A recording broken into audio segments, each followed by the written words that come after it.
오늘은 14장 5종 법신 하겠습니다. 방광경에서 5가지의 법신은 첫째는 실상법신이요, 둘째는 공덕법신이요, 셋째는 법성법신이요, 넷째는 응화법신이요, 다섯째는 허공법신이다 라고 하였는데, 자기의 몸에는 어떤 것이 이것입니까? 쉽게 한번 제가 설명을 드려볼게요. 한마디로 우리가 깨닫게 되면은, 그러니까 5종류의 어떤 카테고리를 이제 여기서 얘기를 하는데, 5종류의 성품을 가진 그런 우리의 몸이 등장하게 된다, 이것이죠. 그래서 그 5가지가 무엇인지를 하나하나 이야기하고 있습니다. 마음이 무너지지 아니함을 아는 것이 실상법신이며, 처음에 이제 실상법신에 대해 이야기하는데, 마음이 무너지지 않는다라는 건 저기 그 도봉산에 만장봉 마냥 커다란 바위, 그 바위처럼 꼼짝 않고, 그리고 그 어떤 비바람이나 얼마 전에 태풍이 왔죠? 태풍에도 절대로 흔들리지 않는 아주 확고한 그런 마음이 우리 안에 있다라는 것이죠. 그것을 부동심이라고 이야기하고, 또 금강심, 또 금강산매라고도 이야기합니다. 우리가 살아가면서 어떤 참아내야 되는 그 고통, 고생을, 그것이 고생으로 끝나지 않고 고행으로 이렇게 만들어주는 것이 우리 안에 이 실상법신입니다. 그런 외풍에도 절대 우리 자신의 내면의 그 부분은 손상을 받지 않고 상처를 받지 않을 수 있습니다.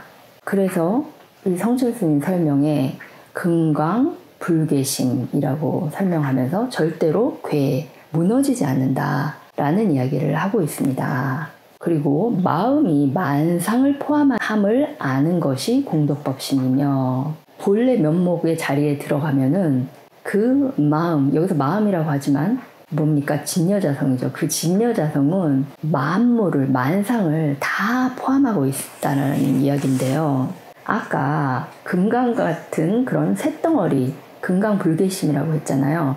근데 그 쇳덩어리가 그냥 쇳덩어리가 아니라 유연한 물결로, 유연하게 물결로 삼라만상에 모두 즉해 있어서 만법이 구족되어 있게 되는 것이죠. 우리가 진짜 공에 들어가서 이제 그 공이 진짜 칠공이라는 것은 그 아무것도 없는데, 그 아무것도 없는 것이 아니라 또 다른 무언가가 건립된다. 그러니까 진공 속에서 다시 묘유가 나온다라고는 이야기를 여지껏 해왔는데요. 그러니까 묘유라는 게 삼라만상이 다 그 안에는 구족돼 있고, 너무나 유연한 파도가 이제 치잖아요. 그러면 파도 치는 물결에 내 몸을 얹어서 맡기듯이 그렇게 파도에 따라서 내 몸이 저절로 움직여지면서 그 파도와 내가 하나가 돼서, 그러니까 만법이 이제 만법과 내가 불이가 되는 것이죠.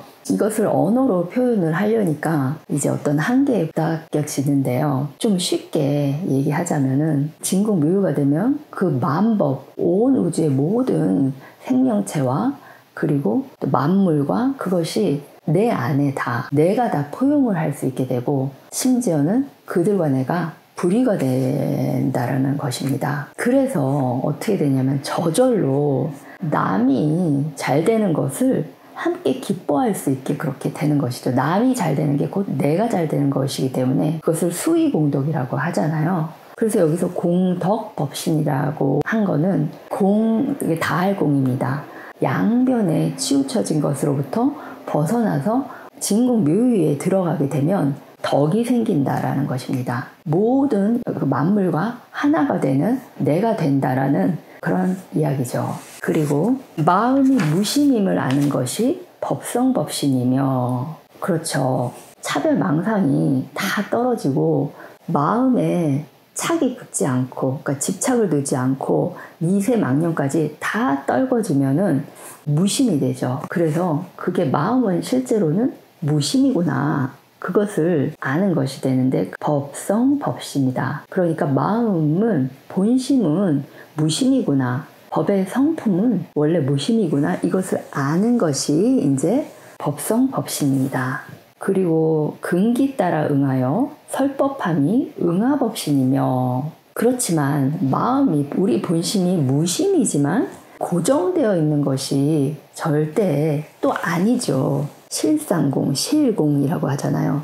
그 실공에 들어가 버리면은 또 다른 것이 펼쳐져 건립이 돼서 근기 따라서 응하여 설법한다, 이 이야기인데, 중생 각자 근기에 딱 들어맞고 그 순간에 시공에 가장 그렇게 적합한 그 설법이 저절로 나온다. 미륵에서에서 이런 표현이 나옵니다. 설법을 토해내니라는 이야기입니다. 설법이 그저 그 사람의 근기가 보이면서 토해내듯이 그렇게 나온다라는 것입니다. 가장 적절한 그런 방편서울로 교화를 하는 것이죠. 우리 선사님은 하시는 것인데, 상담할 때 저절로 그렇게 나오는 것이고, 설법하실 때 저절로 그렇게 나오는 것입니다.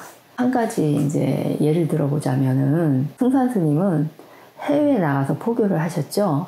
그래서 이제 제자 두 분이 계신데, 그 두 분 제자 중에 한 분이 이제 대봉 스님이시라고 무상사 절에서 이제 지금 설법을 하시더라고요. 외국인 스님이시니까 영어로 설법을 하는데, keeping a donor mind 라는 말을 계속 반복하면서 거기에 대한 설법을 하십니다. keeping a donor mind 라는 거는 오직 모를 뿐을 유지해라. 승산 스님이 살아생전에 한 가지만 얘기하신 거예요. 오직 모를 뿐을 유지해라. 외국인들을 대상으로는 이 설법이 아주 적합한 이야기였던 거예요. 오직 모를 뿐, 항상 겸손해야 된다는 마음과 지식으로 머릿속에 가득 차 있는, 지식이 전부인, 뭔가 막 익히고 연구해서 지식을 전부라고 생각하는 서양인들에게는 지혜의 중요성을 이제 강조하기 위해서 너 자신이 항상 오직 모를 뿐이라는 것을 유지해라. 이렇게 이제 설법을 하신 것이죠. 마음이 형상이 없어 얻을 수 없음을 아는 것이 허공법신이니, 여기서 마음은 다 우리의 영혼, 진여자성, 영혼의 때마저 모두 떨어져 나간 진여자성을 의미하는 거예요. 그래서 진여자성을 흔히 거울에 이제 비유를 하잖아요. 거울 가운데는 모든 것이 다 비치고 있지만 실제로 그 안에, 거울 안에 뭔가가 들어차 있어서 그게 모든 걸 담고 있는, 모든 만상을 담고 있는 게 아니지요. 그것을 이야기하는 것입니다. 형상이 없습니다. 우리의 영혼은 우리가 볼 수 없고 혼을 볼 수 없죠. 우리 영혼은 이미 우주와 하나가 되어 있습니다. 그것을 이제 일체가 진짜 공에 들어가면은 아무것도 없지만 일체가 더 건립되어 있다. 치연 건립이라는 이야기를 앞에서 또 얘기했죠. 이것을 실공이라고 하는데, 그것을 허공법신이라고 하는 것입니다. 그래서 만약 이 뜻을 확실히 아는 이는 곧 증득할 것이 없음을 아느니라. 어둠도 없고 증득함도 없음이 곧 불법을 증득한 것이요. 만약 법신을 증득함이 있고 어둠이 있음을 증득으로 삼는 이는 곧 삿땡견해의 증상만인이며 외도라고 하느니라. 그렇지만 이렇게 이 모든 것을 실제로는 이제 도를 닦고 그 깨달음을 얻게 되면 뭔가 진여 법신을, 이렇게 진여 법신, 이 법신이 5개 법신이 드러난다고 했잖아요. 그렇지만 실제로 그게 드러나고 얻어진 것이죠. 그렇지만 그 얻어졌다라는, 증득했다라는 그런 생각을 다시 우리가 그것을 짓는다면은 그것은 진정으로 오종법신을 얻은 것이 아니다 라는 것입니다. 증상만인이라는 거는 내가 뭔가를 깨달아서 알았다 하면서 진짜로 알지 못하면서 알았다라고 말하는 그런 병을 가진 사람을 이제 증상만인이라고 하는 것이에요. 뭔가를 이렇게 내가 깨달았구나, 알았구나 라고 그런 생각이 든다면 그건 진정한 또 깨달음 얻은 것이 아니다 이것이죠. 왜 그러냐면 유마경에서 이르기를 사리불이 천녀에게 묻되 그대는 얻는 바가 무엇이며 증한 바가 무엇이기에 말재주가 이와 같으냐 하고 물으니 천녀가 대답하기를 나는 얻음도 없고 증함도 없이 이와 같음을 얻었소. 만약 얻음이 있고 증함이 있으면 불법 가운데 증상만인이 되는 것이요 라고 하였느니라. 그렇죠. 이것은 그 아까 대봉스님의 말씀 법문, 승산스님의 법문에 해당되는 것이죠. 오직 모를 뿐 그것을 유지해라. Keeping a don't know mind. 나의 아상이 다시 뭔가를 알았다라고 생각이 들면은 나의 아상이 다시 형성이 되는 것입니다. 그렇게 되면 안 되는 것이에요. 그래서 어떻게 보면 그 깨달음으로 가는 길에서 가장 중요한 꿀팁 중에 하나가 Don't know mind인 것입니다. 겸손하게 오직 모를 뿐입니다. 네.